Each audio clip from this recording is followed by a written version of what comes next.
अभी तक कल के या परसों की क्लास आप लोग पढ़ चुके हैं। कहाँ तक 1911 तक, 1911 नहीं 1912 तक, यही ना। तो मैं जानते हैं 1909 में आप लोग याद है मार्लो मिंटो अधिनियम सुधार अधिनियम हुआ, जिसमें मुस्लिम जो है अलग हुए, मुसलमानों के लिए पृथक निर्वाचन हुआ 1909 में। मार्लो मिंटो दो अंग्रेज थे, उनके कारण उनको अलग व्यवस्था दी, जिसमें हिंदू और मुसलमानों के बीच में मतभेद का भावना आप लोग जानते हैं कि 1905 के बंगाल विभाजन से शुरू हुआ। 1906 में मुस्लिम लीग की स्थापना हुई और 1909 में तुम लोग जानते हो मार्लो मिंटो अधिनियम आया। उसके बाद से तुम लोग देखो बाबू, पूरा डिटो अपना पढ़ते आ रहे हैं अभी एक एक सन। 1915 से हम लोग यहाँ से आज से पढ़ेंगे हम लोग महात्मा गांधी की रिटर्निंग। तुम लोग जानते हो कि इसका तीसरा चरण अभी चल रहा है, तीसरा चरण चल रहा है, जिसमें 1915 से 1947 तक ये जो युग है वो गांधी युग कहलाता है। कौन सा युग कहलाता है? गांधी युग कहलाता है।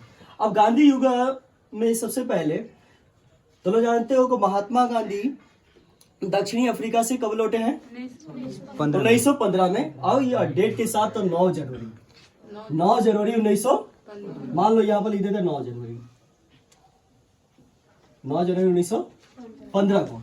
और 9 जनवरी को इनकी वापसी होने के कारण इनको प्रवासी दिवस भी मतलब रूप में मनाया जाता है। इनकी वापसी आने के कारण 9 जनवरी को क्या मनाया जाता है?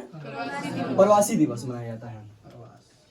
जब गांधी जी आए तो अभी ये सबसे पहले बैठक लखनऊ समझौता में जुड़े। अब वहीं से इनके आंदोलन जो है शुरू हुए।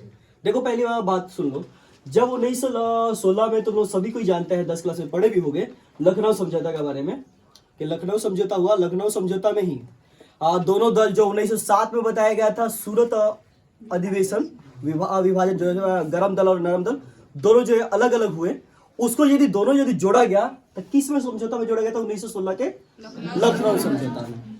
ठीक है, इसमें दोनों जानते हैं कि इसके अध्यक्ष कौन थे इस समय के टाइम में?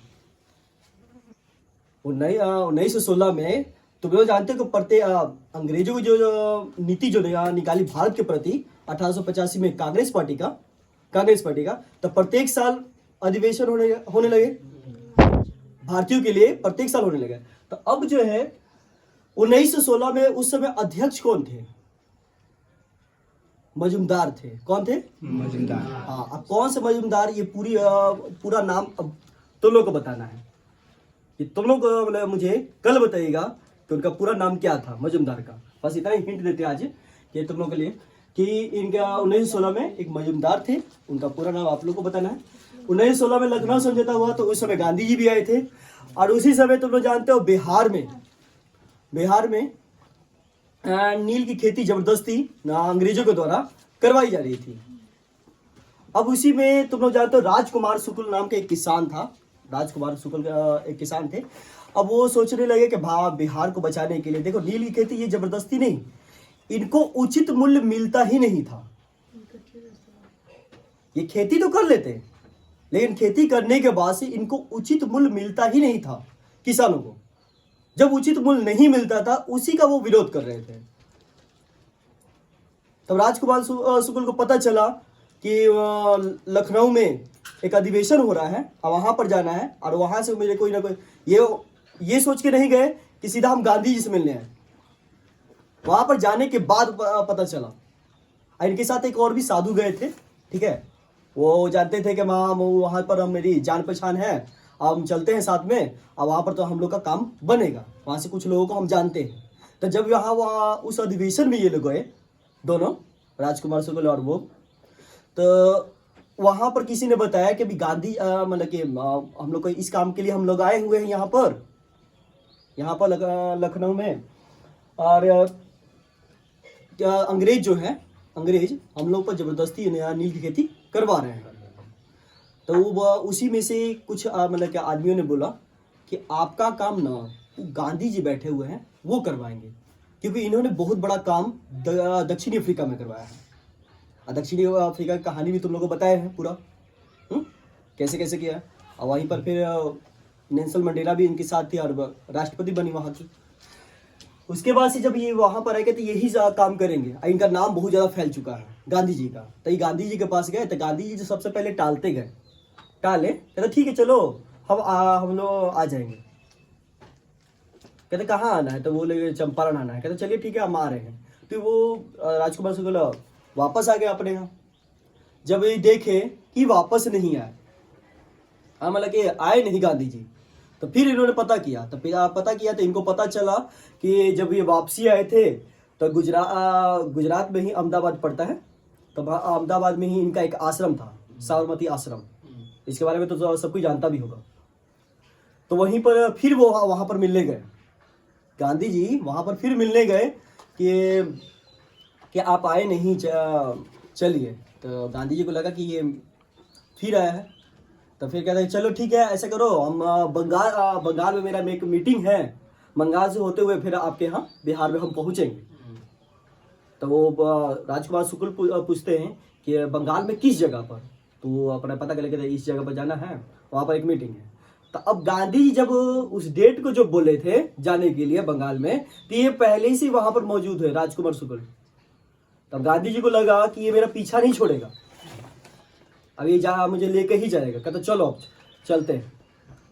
तो सबसे पहले वो पटना में आए थे। राजेंद्र बाबू के घर जाना था इनको। तो राजेंद्र बाबू उस समय थे नहीं, तो इस जब आए थे पूरा कारण जाने यहाँ का। तो सबसे पहले तुम लोग सबको ही जानते हो कि यहाँ पर किसी भी कलेक्टर में एक अनुमति लेनी पड़ती है कुछ करने के लिए। वो अनुमति देगा तो हम लोग आंदोलन करेंगे, कुछ भी करेंगे। तो इसी प्रकार से राजकुमार शुक्ल जाके पूछते हैं कि ये अनुमति हम लोग को मिल सकती है। तो पहले से उस कलेक्टर को, अंग्रेज कलेक्टर को मालूम था कि यदि ये मतलब गांधी जी का नाम बहुत ज़्यादा फैला हुआ है, यदि ये यहाँ पर रहे तो निश्चित दिक्कत होगा, कदा अनुमति नहीं देते हैं। तो गांधी जी तो वकील थे ही। तो जब राजकुमार शुक्ल कह रहे हैं कि हम लोग को अनुमति नहीं मिल रहा है आंदोलन करने का, कहता अनुमति नहीं मिल रहा तो क्या हुआ, हम लोग खुद आंदोलन करेंगे। जब बड़ा सा आंदोलन लेके जब इन लोगों ने धरने में बैठ गए और किसी को नुकसान नहीं पहुंचा रहे थे, तो लोगों का परसों बताए थे कि इनकी सबसे बड़ी नीति थी गांधी जी की, वो हृदय परिवर्तन करना। किसी के हृदय परिवर्तन करा के, ये ना गरम दल के थे ना नरम दल के थे, बीच में थे। यदि देखा है तो हम लोग मानते कि नरम दल के थे, लेकिन बीच के काम करते थे। ये आंदोलन भी करते थे कि किसी को नुकसान ना पहुंचे। और हम लोग जो आंदोलन कर रहे हैं तो रोज एक ही चीज देखते देखते अंग्रेजी पूछेंगे तो आप लोग किस काम के लिए वो आंदोलन कर रहे हैं, तो वह कारण बताएंगे कि हाँ हम इस काम के लिए हम लोग आंदोलन कर रहे हैं। तो रोज एक ही चीज मतलब कि आंदोलन देखते देखते अब अनुमति लास्ट में देनी पड़ी। तो कोर्ट में इनको पेश किया गया, गांधी जी को कोर्ट में पेश किया गया कि आप आंदोलन कर रहे हैं, आप लोगों को भड़का रहे हैं। पहले तो यही मुद्दा आया कि गांधी जी के कारण लोग यहाँ पर भड़क रहे हैं। तो अब जो है उनको जब कोर्ट में लेके जाने लगे, तब जो बाहरी जो है नारा इतना ज़्यादा गूंजने लगा कि गांधी जी के प्रति। तो अब जो है जज भी थोड़ा डर गया कि यदि हम इनको कुछ करते हैं तो हम भी घर वापस नहीं जा सकते हैं। तो इसीलिए उन्होंने फैसला लिया, जज ने फैसला लिया कि इनको वापस भेज ही दिया जाए। कहते जाओ ठीक है, जा ऐसे करिए कुछ भी काम, इसका एक जांच पड़ताल हो। तो उसी जांच पड़ताल में पहली बार बिना किसी नुकसान का, बिना आंदोलन बढ़े हुए जब जांच हुआ तो किसानों के प्रति निकला कि हाँ वास्तव में किसानों को उतनी बड़ी मुआवजा नहीं मिल रहा था। ये नील की खेती करवाई जा रही थी, वो जबरदस्ती करवाई जा रही थी। अब जो है नील जब चंपारण में किसानों का जब समझौता हुआ, तब पहली बार इनका सत्याग्रह हुआ, सत्य की जीत हुई, बिना किसी नुकसान के, बिना कुछ हंगामा के। इन्होंने पहली जीत जो हासिल की थी वो चंपारण आंदोलन। इसीलिए पहली सत्याग्रह जो मानी जाती है वो चंपारण आंदोलन की मानी जाती है, चंपारण आंदोलन की कारण। अब जो है 1917 के बाद से इनका फिर 1918 अब 1917 में जब काम कर दी तो पूरा भारत में फैल गए। इनका नाम पूरा भारत में फैलेगा ना, तब भारत में फैल गया। तो अभी चल रहा था अहमदाबाद में मिल मजदूर आंदोलन चल रहा था। मिल मजदूर आंदोलन जब चल रहा था आंदोलन चल रहा था। तो उन लोगों ने भी यही सोचा कि जब गांधी जी वहां पर मतलब लड़के जिता सकते हैं तो हम लोग को भी करेंगे। तो गांधी जी को वहां पर आह्वान किया गया। इनका तो खुद का एरिया है वहां पर, गुजरात में नहीं इनका जन्म हुआ है, सब कोई जानता है। 2 अक्टूबर कब हुआ इनका जन्म? हाँ 1800। हाँ, और किस जगह पर था? हाँ गुजरात के पोरबंदर में। अच्छा बताओ, वहां पर अब अहमदाबाद मिल मजदूर, अब वहां पर देखो सबसे बड़ी बात आंदोलन क्यों हुआ। सबसे पहले ये जानने की कोशिश करी है कि अहमदाबाद मिल मजदूरों ने आंदोलन क्यों किया, ये कारण जानेंगे। तो देखो, जो मिल मालिक जो थे उस समय प्लेग फैला हुआ था। तो लोग जानते हो कि 1919 में बड़ा प्लेग फैला हुआ था। प्लेग जानते हो, ब्लैक चूहे वाला, पढ़ाए हैं पहले। तो प्लेग फैला हुआ था तो उन मिल जो बहुत से मजदूर जो है छोड़ कर ना कंपनी छोड़ के भाग रहे थे घर पर। तो उस समय मालिकों ने कहा था कि आपको हम बोनस देंगे, अभी डबल बोनस देंगे, यहाँ पर रुक जाए, जो रुक गया उसको हम डबल बोनस देंगे। अब इसी लालच के लिए जान पर खतरा करके कुछ जो है बहुत से मजदूर वहीं पर रुक गए। कुछ तो अपना चले आए अपना गांव पर ही, जहां से आए थे वो वहां पर चले गए कुछ। अब जैसे ही प्लेग जो है खत्म हो गई तब मजदूर मालिकों ने क्या किया, अपने जो जबान दिए थे कि डबल बोनस देंगे वो अपना खत्म कर दिए। कहते प्लेग तो खत्म हो गया, वो तो चला गया, अब कौन सा बोनस आपको दिया जाएगा। तो अपनी बात से मुकर गए वो। अब इसी पर मजदूर जो है अब भड़क गए। तो अब गांधी जी को बुलाया गया। तो गांधी जी ने कहा कि सभी जो है काम छोड़कर सभी को ही मजदूर काम छोड़कर एक धरना दे दिया जाए, देखते हैं कि हम लोग के बिना वो कैसे काम चला सकते हैं। और पहली बार अनहासन मतलब कि बिना खाए पिए आंदोलन करने का पहला जो श्रेय गांधी जी को कहां पर मिला? तो अहमदाबाद मिल मजदूर, यहाँ पर बिना खाए पिए आंदोलन करना शुरू किए। लास्ट में मजदूरों को मानना पड़ा। जब सरकार बात मान गई मजदूरों की, तो मिल मजदूर भी मानने लगे। उन्होंने कहा कि ठीक है, हम आपको 25% देंगे। तो इनका कहा नाम था कि नहीं, मुझे 50% चाहिए। मजदूरों का कहा नाम था कि मुझे 50% हम लोग को चाहिए। तब गांधी जी ने कहा कि थोड़ा बीच का मसला निकाला जाए।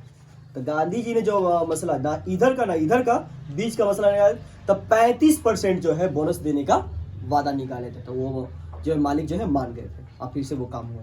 तो इस प्रकार से उनका दूसरा आंदोलन भी सक्सेस रहा गांधी जी का।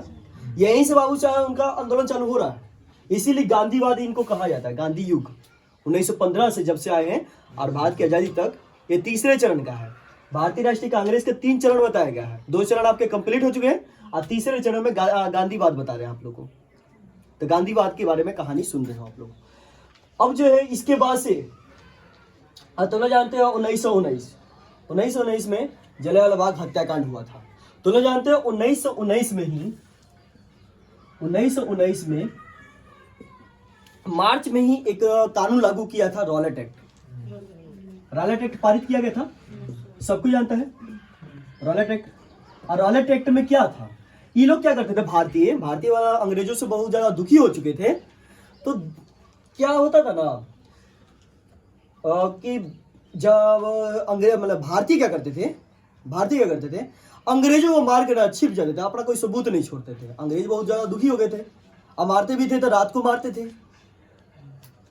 दिन में ये लोग तंग करते थे अंग्रेज, तो रात को फिर भारतीयों का। अब भारतीयों पर कोई केस नहीं हो रहा था ना, तो अब जो है अंग्रेज दुखी हो गए थे। उन्होंने भारतीयों के लिए ही, सिर्फ भारतीयों के लिए ही उन लोगों ने रॉलेट एक्ट पारित किया, सिर्फ भारतीयों को लेकर, कि शक के आधार पर उनको गिरफ्तार करके उस पर मुकदमा चलाया जा सकता है। अब इसी बीच में जब इसको पावर मिला, तो इन लोगों को पावर मिला अंग्रेजों को, तो इसी बीच में कि 2 भारतीय नेताओं को, 2 बड़े भारतीय नेताओं को गिरफ्तार कर लिया गया। तो उनकी जो छुड़ाने के लिए एक सभा बुलाई गई थी अमृतसर में, जिसमें एक व्यक्ति का नाम है सत्यपाल किचलू। ठीक है, उन 2 बड़े नेताओं को छुड़ाने के लिए ना जब एक सभा होने लगी अमृतसर जगह पर, तो जानते हो ना कि कितना भी है 100% में थोड़ी बहुत कमियां होती है, तो भारत में भी भारतीयों में भी एक व्यक्ति जो है गद्दार निकला, चंद पैसों के लिए ना जाके जनरल डायर को बता दिया कि आप लोगों के खिलाफ वहां पर साजिश रची जा रही है, मतलब कि अमृतसर में, और आप लोग के प्रति वहां पर एक सभा हो रही है। तो नाले एक्ट में एक था मतलब कि नियम था कि कहीं भी जगह पर वहां पर मतलब कि 10 व्यक्ति या 50 व्यक्ति से अधिक एकजुट होकर कोई काम नहीं करेंगे, कोई भी आंदोलन नहीं करेंगे। तो वहां पर सभा हजारों की थी, हजारों की संख्या में भीड़ थी। अब यही जब किसी व्यक्ति ने जाके वहां पर कह दिया, तो अब जो है माइकल ओ डायर, दोनों ध्यान रखना, माइकल ओ डायर ने जनरल डायर को आदेश दिया कि जाके वहां पर देखो और जो जरूरत पड़े तो आप तुम्हें जो करना है करना। तो माइकल ओ डायर ने अनुमति दी, मारा भले जनरल डायर ने, माइकल ओ डायर ने जाकर मतलब अनुमति दी। किसको दी था? जनरल डायर को। तो माइकल ओ डायर किसको जाना था? जनरल डायर को अनुमति दी थी। अब इसने क्या किया? जनरल डायर ने सेना को ले जाकर ना वहां पर बिना वार्निंग दिए उन पर गोलियां चला दी, निहत्थों लोगों पर। हजारों लोग मारे गए, कुछ लोग अपनी जान बचाकर कुएं में कूदने लगे। कुएं में कूदते कूदते इतने का मतलब कि तो वो भी कुआं मतलब लाशों से भर चुका था।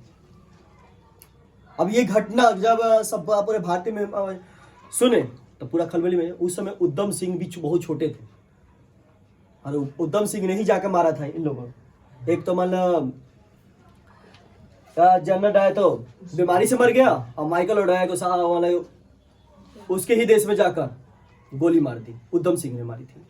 एक क्रांतिकारी का पूरा हम बताएंगे, क्रांतिकारी में जब पढ़ाएंगे ना तो पूरा क्रांति के बारे में। अभी इसमें कोई क्रांति वाला भाग नहीं बताएंगे कि जिन व्यक्तियों ने गोली किसको मारा, किस भारतीय ने किस अंग्रेज को गोली मारे हैं।